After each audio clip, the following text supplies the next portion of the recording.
Apple telah mati ketika Steve Jobs mati. Kalimat ini sering kita dengar. Provokatif, penuh emosi, dan ada benarnya juga. Steve Jobs adalah sosok visioner yang membawa Apple dari hampir bangkrut menjadi perusahaan teknologi paling ikonik di dunia. Tapi, sejak dia meninggal pada tahun 2011, banyak orang bilang Apple kehilangan jiwanya. Tidak ada lagi produk revolusioner. Tidak ada lagi gebrakan yang mengubah dunia seperti iPhone pertama kali. Dan yang mengejutkan, meskipun banyak yang bilang Apple sudah mati, kenyataannya mereka justru makin kaya, makin dominan, dan bahkan sekarang Apple yang menguasai pangsa pasar global. Jadi, kalau tanpa inovasi, bagaimana Apple bisa tetap menguasai pangsa pasar dunia? Di video kali ini, kita akan melihat lebih dalam dan membedah berdasarkan dari data dan fakta yang ada, bagaimana Apple bisa bertahan bahkan semakin kuat, meskipun banyak yang bilang mereka telah berhenti berinovasi setelah kepergian Steve Jobs. Selamat datang di Zukoklon, tempat di mana orang pintar dan konglomerat masa depan berkumpul untuk mendapatkan inspirasi.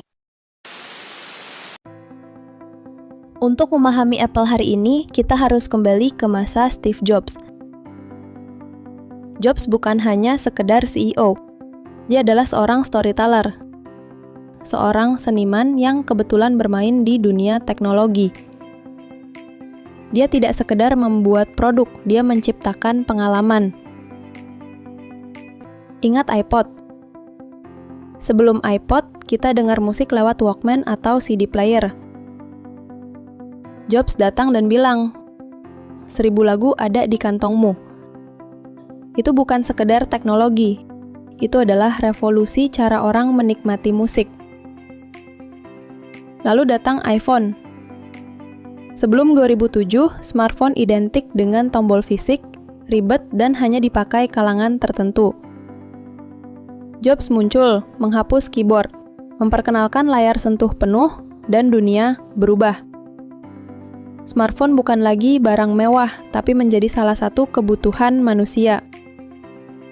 Dan jangan lupa, iPad, MacBook Air, semua lahir di bawah kepemimpinan Jobs.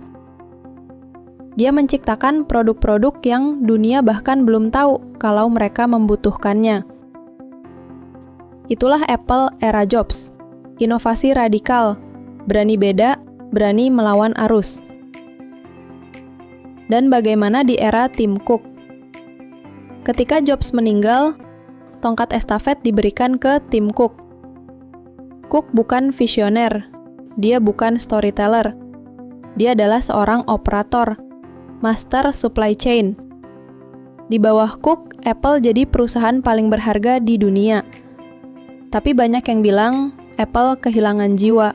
Tidak ada lagi produk baru yang revolusioner. Cook lebih fokus pada efisiensi, optimalisasi, dan profitabilitas. Alih-alih melahirkan inovasi besar, Apple lebih sering merilis pembaruan bertahap. Saat Apple merilis iPhone baru, sudah bisa dipastikan mereka akan mengeluarkan desain yang mirip. Sedikit peningkatan kamera dan sedikit upgrade performa setiap tahunnya. Apple menjadi seperti mesin penghasil uang. Tapi, meskipun tanpa gebrakan baru, Apple tetap tidak tergoyahkan. Pertanyaannya, kok bisa? Jawaban utamanya ada di satu kata, ekosistem. Apple bukan hanya menjual perangkat.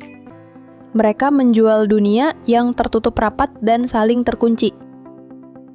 Kalau kamu punya iPhone, sangat mungkin kamu juga ingin punya Mac, AirPods, iPad, bahkan Apple Watch. Semua perangkat itu terhubung dengan mulus. Bayangkan, AirDrop, iMessage, FaceTime, iCloud, semua bekerja sempurna hanya di dalam ekosistem Apple. Begitu kamu masuk, keluar dari ekosistem Apple akan terasa sulit. Itulah yang disebut lock-in effect. Kedua, brand and lifestyle. Apple bukan sekadar teknologi, dia adalah simbol status. Memakai iPhone terbaru bukan soal fitur, tapi soal identitas. Apple berhasil menjual rasa eksklusif, bahkan di negara berkembang. Saat ini, iPhone sudah menjadi semacam social currency. Ketiga, marketing. Apple adalah jenius dalam bercerita. Mereka tidak menjual megapiksel atau RAM. Mereka menjual experience. Lihat iklan mereka. Sederhana, elegan, emosional. Orang tidak membeli produk, mereka membeli cerita. Keempat, loyalitas. Tingkat loyalitas pengguna Apple luar biasa tinggi. Begitu orang pakai iPhone, 9 dari 10 akan beli iPhone lagi di masa depan. Itu angka yang hampir mustahil ditandingi oleh brand lain. Kelima, produk yang polished. Apple jarang jadi yang pertama ketika meluncurkan sesuatu. Mereka sering telat masuk tren. Layar besar, Samsung duluan. Wireless charging, Android sudah lama. Kamera zoom, Huawei duluan. Tapi ketika Apple masuk, produknya terasa lebih matang, lebih mulus, lebih Apple. Jadi meski Apple tidak lagi melahirkan inovasi radikal, mereka menciptakan produk yang paling nyaman digunakan. Dan itu cukup untuk membuat jutaan orang rela untuk membayar dengan harga yang sedikit lebih mahal. Fakta pasar dan kritik. Sekarang mari kita lihat realitas pasar. Apple menguasai sekitar 20% pangsa pasar smartphone global.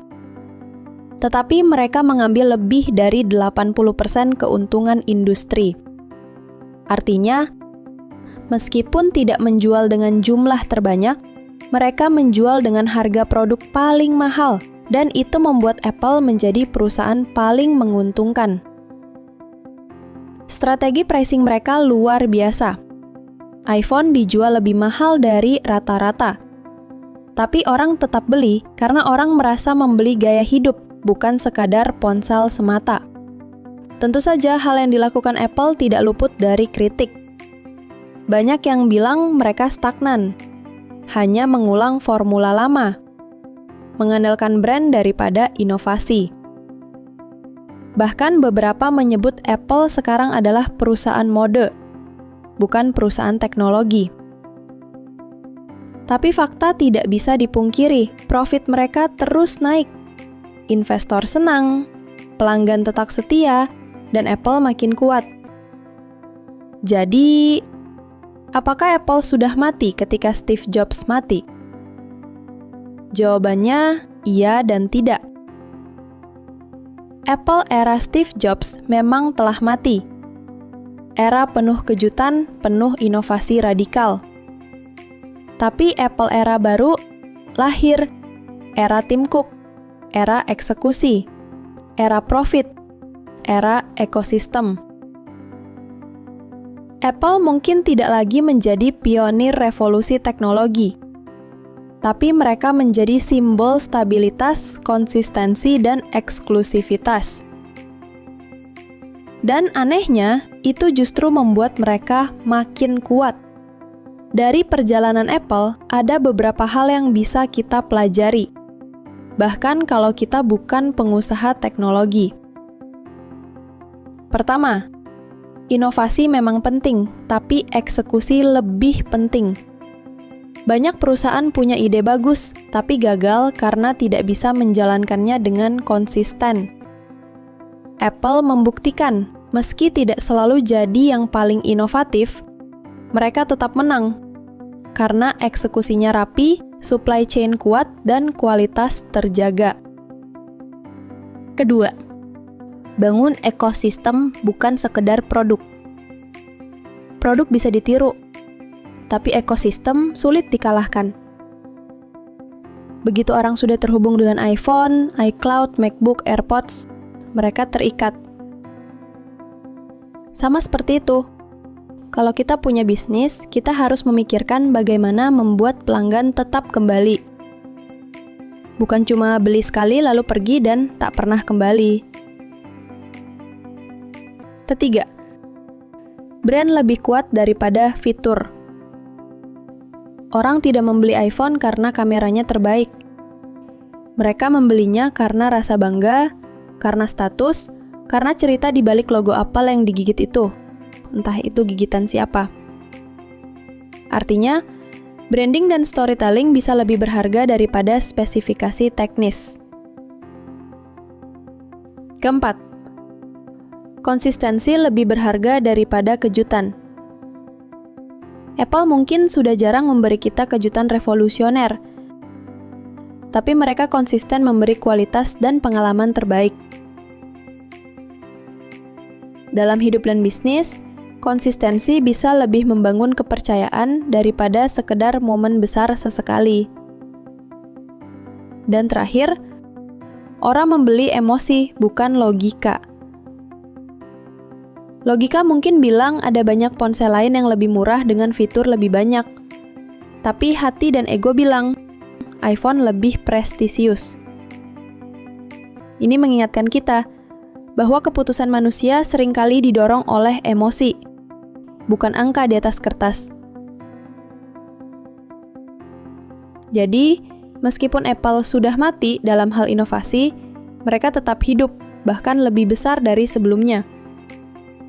Karena Apple sekarang menguasai hal-hal yang sebenarnya paling penting: eksekusi, brand, konsistensi, dan emosi.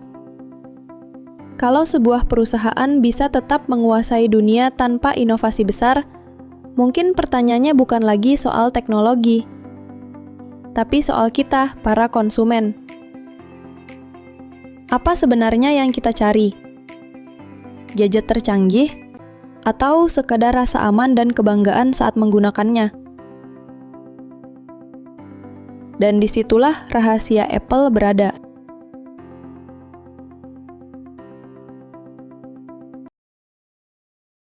Sampai ketemu di video berikutnya. Jika konten ini bermanfaat atau menginspirasi kamu, tekan like dan bagikan ke temanmu. Dan klik subscribe kalau belum. Biar kamu nggak cuma menjadi penonton, tapi juga menjadi bagian dari perjalanan Zukoklon. Terima kasih sudah menonton. Like dan subscribe untuk bisa terus menonton konten-konten seperti ini ke depannya.